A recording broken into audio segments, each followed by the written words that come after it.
everyone for joining me. My name is Kevin Anyango, the founder of Mtandao Varsity School of Soft Skills.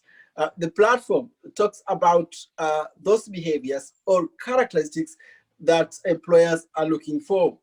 Today, I am not alone. I am with one and only Gado. Gado, welcome to the show. Thank you very much, Kevin. And listen, I don't think many people have seen your face. I mean, we just know what Gado does on paper. So it's great to see your face, actually. Yeah, editorial cartoonists, most of the time, it is their horrible drawings that are always on display. So, but as you can see, I always like to say I'm not as horrible as my drawings. So, if that's any consolation. Gado, I grew up looking at the stuff, and I think you are, I could be wrong, but you're the very first people that brought cartoon into our dailies. I mean, taking away the serious matter, well, making the serious matter look fun, but at the same time, just provoking people to react or to think. Is that fair enough? No, that's not fair. Actually, you're giving me too much credit. I was actually, if I'm to look back, I joined the Daily Nation in 1992. Wow. But before me, that was, a very good friend of mine, Paul Kalemba Mad, who did a fantastic job there, and he left for the Standard, and so that's why I was recruited. So he worked before that for 5 years, and before that there was the late Frank Odoy, another good friend of mine, who passed on in 2014, I think. And before that, Terry Hurst, who also passed on a few years ago. So there has been a tradition of editorial cartoon in Kenya, but what I would say is that I think it's the early 90s that editorial cartooning became more prominent because of the role that it played in the media and the freedoms that we started enjoying. So I also came in at a very good time. I must say I was lucky enough to start working when there was a so-called wind of change, and which basically allowed for more freedoms and for more free speech. My colleagues who worked much earlier than me, I think, probably faced a harsh brunt of the reality, at the time, because at that time things were much tougher. Right. Well, you mentioned the word game changer. So clearly, after all those names that you mentioned, big names really, the giants really, but you are the one, and again, my generation, who kind of brought in cartoon as a serious act, really. So it's not just about fun, but also it had a message. And Gado, I can tell you this: my parents used to buy newspaper on Sunday, and the first thing they will say is, "Let's go to Gado's page." And I'm sure many people, many of our listeners right now will resonate with that. Yeah, it's true. I mean, I think one of the things that cartoons have is the ability to speak truth to power, and it's an old age phenomenon in the sense that if you're you can go way back to antiquity, where you will see that satire and cartoons have been actually very much played that role. They have this license rather to speak truth to power, to speak uncomfortable stuff, to speak topics that probably the other mediums would run away from, and so they have that ability to tell the emperor is naked. And get away with it, and because of that, they've had this special place in the media, and of course, yes, this is throughout throughout history and in other democracies too, and therefore you have seen that cartoons have always ruffled many the wrong way. Editorial cartoonists, you have seen they've been killed. I mean, we have had many cases. We've had and it's because of that ability to provoke. And this is because they are able to go further. They push the envelope, they push the discussion, And therefore you find that the masses tend to endear well with editorial cartoons, and follow them because it's a medium that allows them to be free. It's a medium that allows them to discuss all these taboo topics, and yeah, so it's a very editorial cartoons and cartoons have this special place in our newspapers and in the media in general. Wow, Gado, you can talk as well. Goodness me. Again, I need to calm down because, as I say, I'm a Star Trek really, and talking to someone that I used to see as not a celebrity, but someone you wanted to be like, because you're working behind the scene, and I'm very serious about this, Gado. So so we already know what the cartoons that you are drawing. And for sure, they used to have message and they used to provoke. And this will lead to the first question, Gado.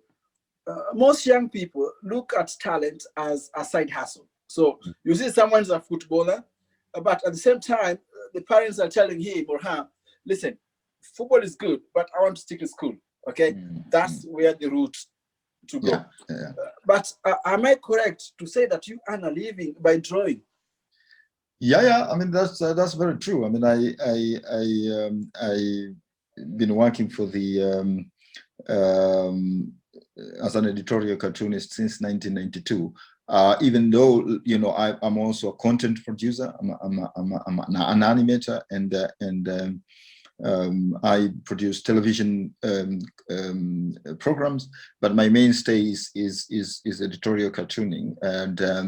And you're right. It's unfortunate that we have inherited a system, an education system that actually promotes that. Where talents or the arts and you can put in sports there, they are not regarded as a profession. And again, this goes straight to the kind of education system that we have inherited. In fact, I even object to the very word talent, because I find that it contributes to make to the problem. It is what I do, for example. It is just work like any other work, and talent has very little to do with it. It has a lot to do with hard work. It has a lot to do with learning. It has a lot to do with reading. Part of actually what I do as an editorial cartoonist, and drawing itself has actually very little to do with it. I mean, if I look at daily, a drawing, probably most of the time it's probably 30%. Most of the rest of it is actually it's what do you draw. So you have to research on your subjects. You have to read a lot, and I'm not talking about newspapers alone. I mean, a lot of other stuff that so that you can relate to the subjects that you're dealing with, and then the drawing bit. So the drawing bit is very literal in the scope of things. Indeed, actually. And that's what I've seen also with my fellow artists. I mean, and even if you go into history, you would find even all these great painters, they spend a lot of time to research on their subjects, to research on their characters, and practice a lot. And so as I mentioned, I mean, one of the things that I normally object to the overuse of the word talent, because I truly think it's always overused. It's work. It's talent contributes to a very small percentage. You have to put a lot of work, and even when you go all the way and you look at, for example, in sports, whether it's Muhammad Ali, whether it is Michael Jordan, you find that these people put a lot of work, and it's not talent that actually has carried them through. So I think there is also a disconnect, and there is I think a misunderstanding. But I also agree that yes, I mean we need to overhaul our education system.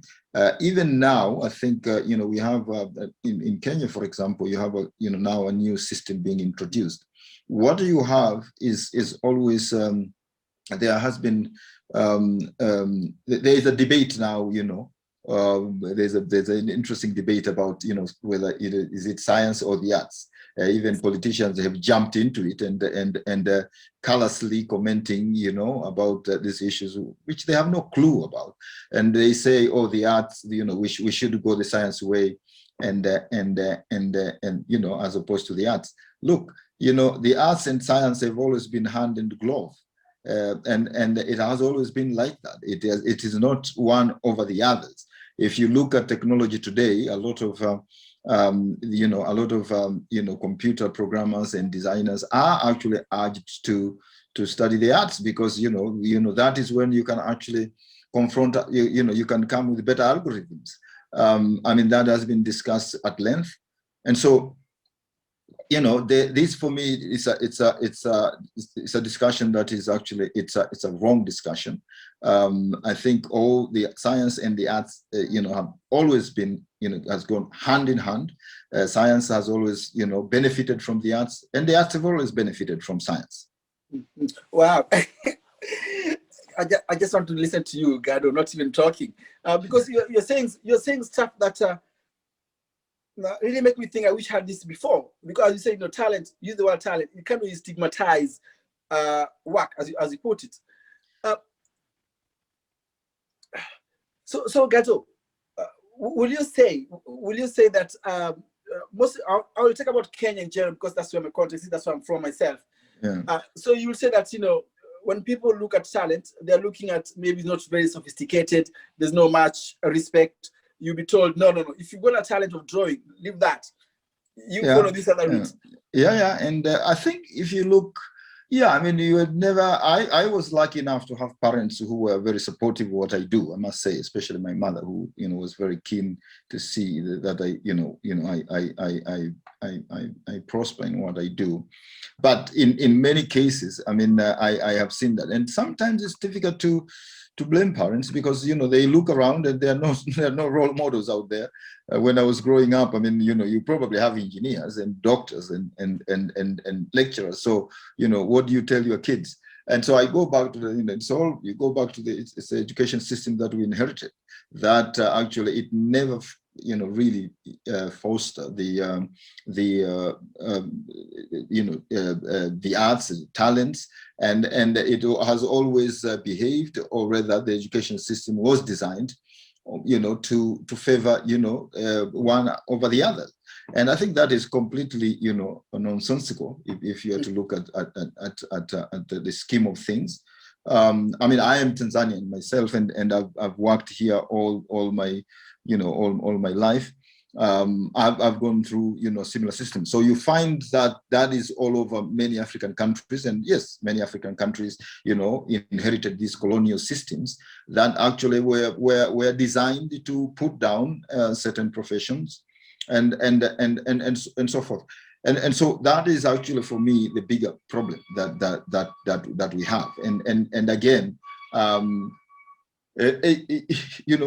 we have to evolve, and we have to evolve with times. If you look at, and that's why I object even to the word talent, because talent in itself it means really nothing. It is just a word. I mean, it is, you can say a made-up word, but if you look at people who have succeeded, I mean, yes, they probably have a bit of talent, but they've really put in some work. And I think so that is something that probably we need to look at. And actually that goes into many areas, and even you can say that goes even into science, and so forth and so forth. There's a famous quote, or rather I would paraphrase, or rather rephrase it. Albert Einstein, I think he was once asked about how talented he was and how good he was, and he was also surprised, because he said, "No, I don't know what you guys are talking about. All I know is that I actually put in a lot of work. I go back to all the problems that are there. Whenever that there's a problem, I will, where many people give up, I will go back to these mathematical problems and actually work on it tomorrow. And if I don't money. I go and work at, at it again and again and again. So that is hard work, and whether it is in science, whether in sports, whether in the arts, that is what actually we need to instill in our education institutions. Well, for those that have just joined us, I'm talking to Gado, based in Kenya, cartoonist, and also you say you're a content creator. Yeah. I want to talk about content creation now, and this in relation to creating employment. I'm sure you'll agree with me, Gado, that there are lots of young people out there that are frustrated. They don't get opportunities. You find lots of people that have gone through the system we mentioned here, primary, secondary, a university level, and even at master level, really at graduate level, but they still struggle to get employment. But now we've got content creation. Is content creation also kind of underrated? Did you say underrated? Correct, yes. Don't you think that, I will go to content creation because I don't have a job? Like, I will start drawing, or I will start a YouTube, whatever, because sina kazi. Yes, you can't blame a lot of people, or a lot of young men and women because of that, because it's what you call low-hanging fruit. And so that is where you can put your stuff on YouTube. It's fun. It's something that it looks like with internet and social media. It also offers incentives. You can make money in YouTube if you have as many followers and things like that. So yes, I think that it is actually a very juicy area, so to speak, and I do understand young people who are flocking into these spaces, but then you go again, and also broadly speaking, you go back at our education systems and how they are set up. They were never set up actually for young people to go out there and be themselves. They were set up young people, to finish school, and so that you can get employment. Somebody can employ you, and so the mindset, needs to change. And I think that has been actually a bigger problem. So we must start to look at the problem from there. And so when, the bigger unemployment that you see at the moment is partly as a result of that.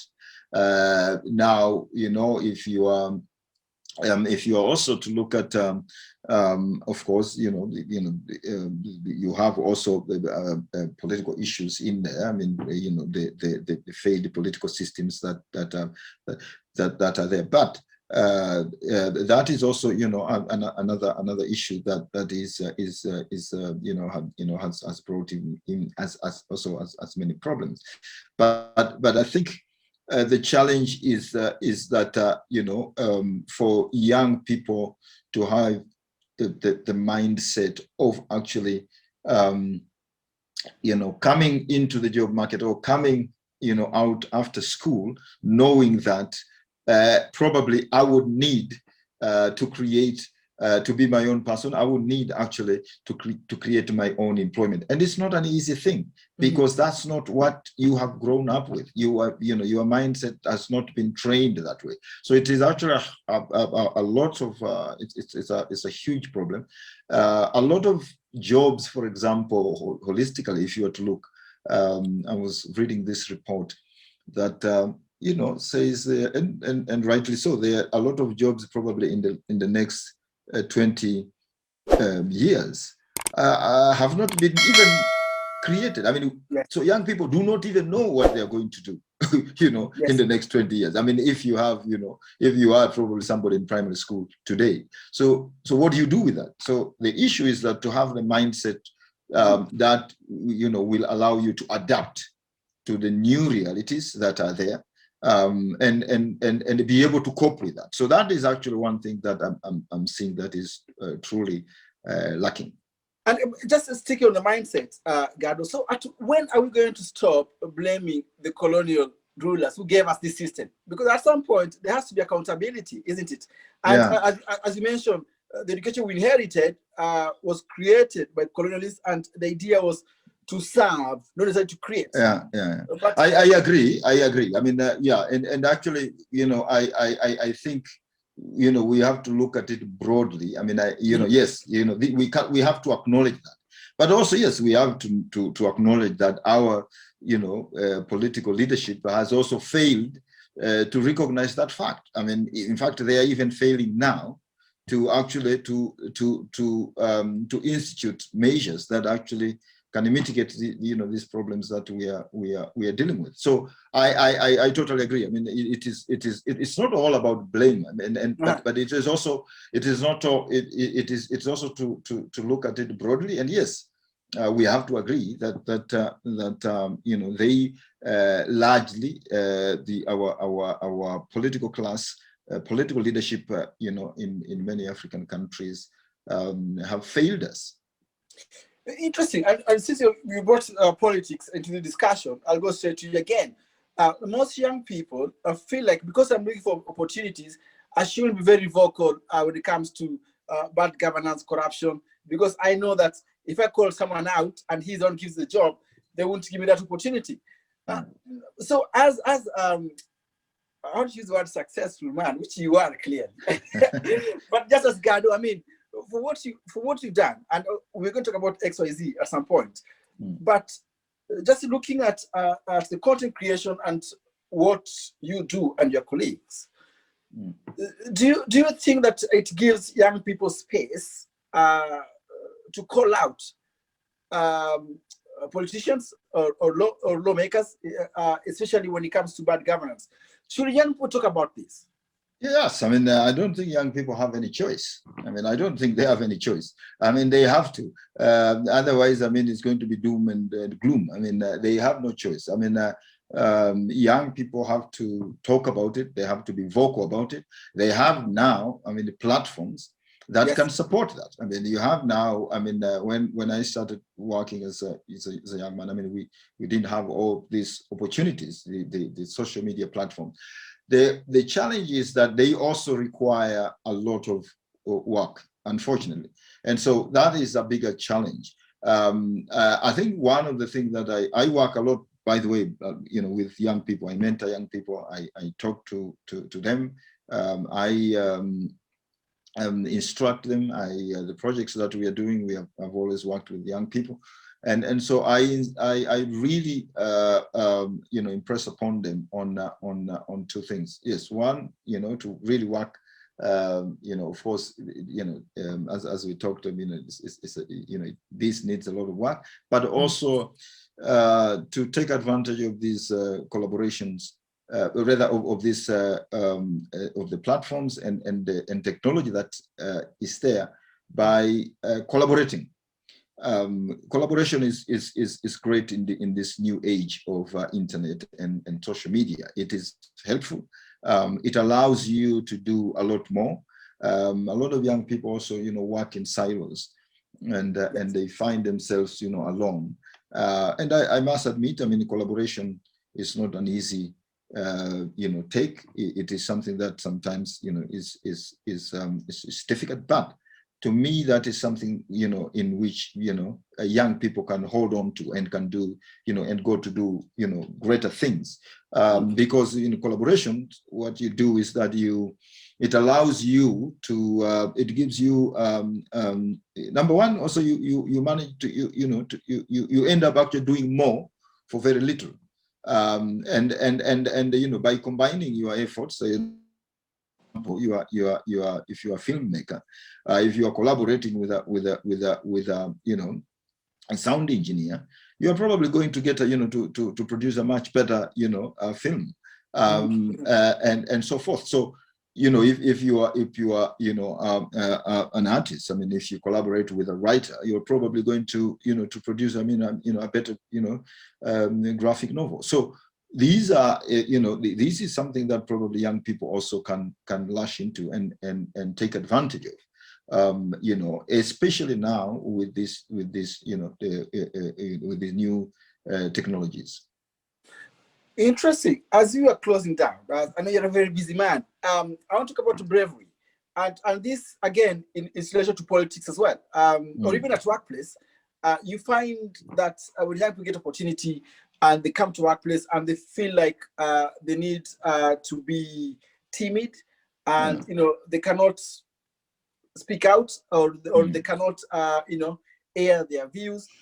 Well, how can young people develop the act of being brave, especially when they look for opportunities? Yeah. And does it matter really? Should I be brave? If I get a job, who cares? You're right. I mean, well, I think so. It's interesting. I mean, how when you say brave, I mean, probably I believe that any sector, any profession needs a little bit of bravery. I was lucky enough, I think, when I started working, I was lucky enough to start working at the top newspaper when I was very young. I had a huge support from my colleagues and my editors, and so it helped me a great deal. But yes, I mean, young people needs to speak up. And again, if you are to go back to what I just saying, things that can actually propel them forward. When you are much braver. If you are many of you, if you are much braver, if you collaborate. You are much braver if you actually, you do the, stuff in group rather than in silos and Yes. if when you are alone. So yes, I mean, bravery is needed, and it is always important. Because even if I'm to stretch that discussion into a political realm, I mean, if you are to look at great leaders like Martin Luther King, who were very died when he was very young. These were brave men. I mean, they had to to take on the systems of their times when they were very young. And so, as I mentioned earlier, I mean, the young people have no choice. I mean, they have to be brave. And it is said also, power, whether it is actually political power, whether it is actually corporate power, whether it is actually cultural power, it's not given. Power is taken. And so Yes. young people actually have to assert themselves and actually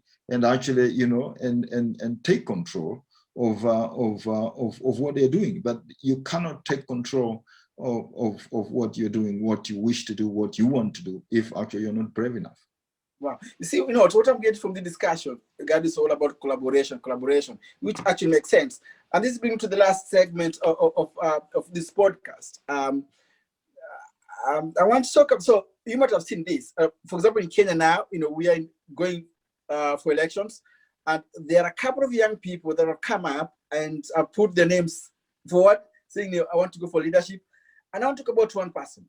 I don't know him, but I want to talk about how people are trolling him. This is Bahati. Bahati, he said that he wants to go for MP seat, and for some reasons, people are trying to take away his certificate. But he has been trolled online. Not that he has put his name on the ballot, but because of his reaction. Like he was crying, asking people why they take his certificate. Not much. So he's trending, not because of his bravery, but we're looking at why he's crying. Yeah, that's very discouraging, Gado. Indeed, and you are very right, and you have touched a very interesting nerve. There it is that it's a brave new world. I mean, look, when I started working it is actually you never had social media. Now everything you do it is out there, and so how do you cope with that? Now I've seen also the challenge with young people is that number one, they do everything, they put it out there. Now you expose yourself, and also now people can use that material for for whatever they want to do with it. And so it is actually and of course, yes, that is also part of the unfortunately part of the world that we are in, and we have to, young people have to find a better way of coping with that. So yes. I was asked one time by somebody who said, oh, so how do you do, how, say, Gado, how do you deal with that, with all these trolls and people who Yes. actually, insult you and all that? And I just said, I said, well, I am, number one, you have to be, a very thick-skinned person. I mean, I have developed that over the years. In fact, I mean, I find that actually, the trolls and all this very laughable, because during my time, I mean, rather when I started working, people would literally write a letter, to the editor and actually insult you, or people would actually call you. So that's more, threatening than actually somebody texting you, or somebody tweeting, over something you've done. It used to be much more scary, because somebody would actually spend the day writing a letter to you and mail it. So that's actually what I grew up with as a young artist. And so I think the one of the things that I do is I just ignore people who come after you. It is always difficult. The sensibilities and sensitivities these days are, a lot of young people are very different. They've grown up different. But my advice is always to ignore certain characters, because you can't actually deal and listen to all these kind of characters. And so more so if actually in the political arena, because I mean, here in Kenya, politicians have perfected, the art of abusing and insulting and actually, going after, their opponents. They use all manners of things. I mean, if you are to look at probably I can assure you, probably all the top, presidential and other candidates, they probably have a team of bloggers and hired bloggers who are actually just peddling stuff for them. And so one has to actually to be able to cope with that, because unfortunately it's a new reality that we are facing. Yes. Oh wow, Gado. Thank you so much for your time. And obviously you talk about Bahati, you talk about Boniface Mwangi, for instance. He's a very brave man. The stuff he does online is unbelievable. And still you find people trolling him, Gado. So perhaps again I'm going to say maybe it's carry on. No, it's true. I mean, sorry to cut. I mean, it's true. I mean, Boni, I thought you were done. I mean, Boniface is a good friend of mine, and yeah, he is a good example of actually of what can happen to you online. Yeah, and he's very brave, and I think in the spirit of collaboration, as you say, power is not given, it's taken. Rather than trolling young people, perhaps we need that kind of support and being with them. And again, maybe this again, Gado, we blame the system, the way we grew up. Like you don't. If someone is doing well in the public, you smear them down. Yeah, it is. By the way, it is actually. I don't think it has changed. It's part of. I would like to think it's actually part of human nature. It is actually, it has been there. I think what is happening today is actually you have now tools that have made it easier. And so it is easier for somebody somewhere just to to throw mud at you. And just cause harm to you, or harm you and things like that. So that is actually the reality that we are facing today. And again, you've seen. I mean, people like as you mentioned, Boniface Mwangi, have faced, they've been attacked, online. But that people like brave men and women like him, they've continued to do what they do. And then you go back to actually what I also mentioned. I think once young people collaborate and work together, it is easier. It's not easy to get that kind of drawback. It's not easier for them to be pulled down, because if you collaborate with like-minded people, definitely they will lift you up. I mean, and so that is the essence and importance of working together and collaborating with other artists. It's very interesting, guys. Someone just sent me a text here, and they're saying that it's not actually just a Kenyan problem. It seems like an African problem. So he's mentioned Boniface Mwangi, he's mentioned Julius Malema in South Africa, the mention will be one in Uganda. Obviously, we have to put this into context, but clearly we can see that there's a good number of young people putting themselves out. They're following various channels. They have got their own ways of speaking out. Julius Malema is very different, but still they don't get support from their peers. So clearly, Gato, kuna shida mahali. Iko shida, but I agree. Iko shida. There is no doubt about it. Kuna shida. But we also have to admit and look at it, holistically. Yes, there is a problem. And it's not actually African. It's a global problem. I think it's a human problem. Humans, I think, we are somehow designed, to do what we do. But I go back to the issues. It's like, I would like to focus and look at actually what we can do. Yes. What young people can do. And one of the thing is I go back. It is actually it is to collaborate. It is actually to work with like-minded people. It seems today, if you were to look at it, it seems very strange and new and all that. But yeah, I mean, today we have all these platforms, all that. We never had those ones, 10 years ago. Now you have Twitter, TikTok, you have, Instagram, yes. And all these are platforms that whereas they have expanded the freedom of expression as we would like to think, but also they've come, along with their own demons. Yes. And yes. we really need to deal with these demons that they've come with, And we have to acknowledge it, and the way is not actually to run away from them; it's actually to confront them and to see how we can do this better. Indeed. When is XYZ coming back, Gado? So I'm told that it will be coming back soon. I stopped being the producer of the show. I'm the creator and I produce, but I think now you have also a new producer. Yeah, but when you create babies, you don't hold on to them, as if they have to die with you. No, I think I'm always I've been one person who is very happy to produce to create projects and then so that they can go on their own. So it has new producers that are working on it. I think we are putting it together. Yeah, we hope that by it should be out. I think we hope that this coming May, we'll do one season before the elections. Now we have we have a new project. You probably have seen it. Is TMI with Tying Gashira.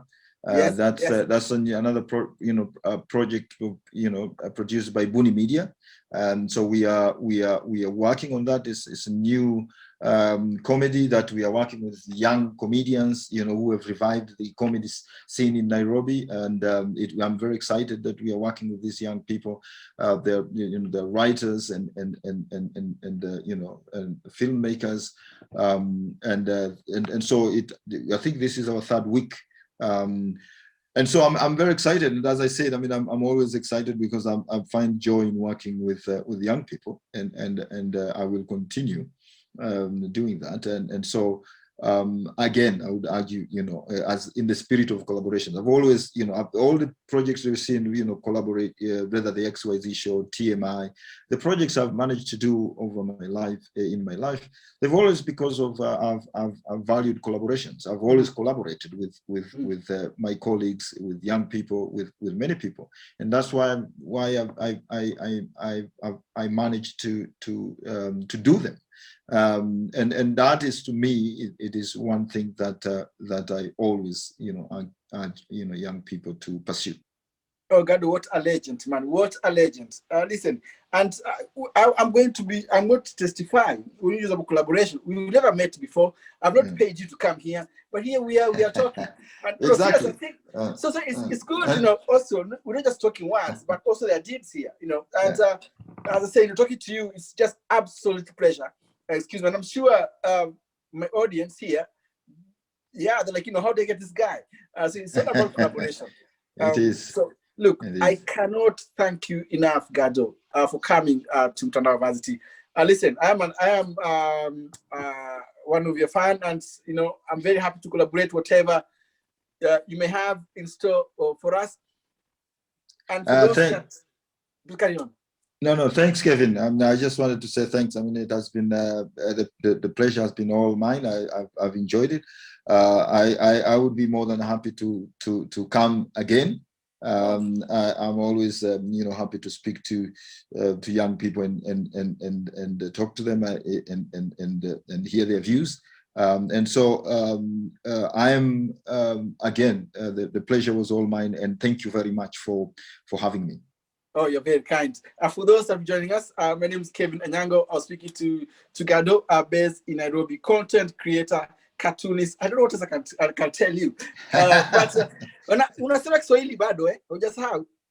Tasahau vipi? Ni wewe umekuwa ukiongea kwa kizungu hapa kwa sababu ya audience yako, lakini mimi naongea Kiswahili vizuri tu.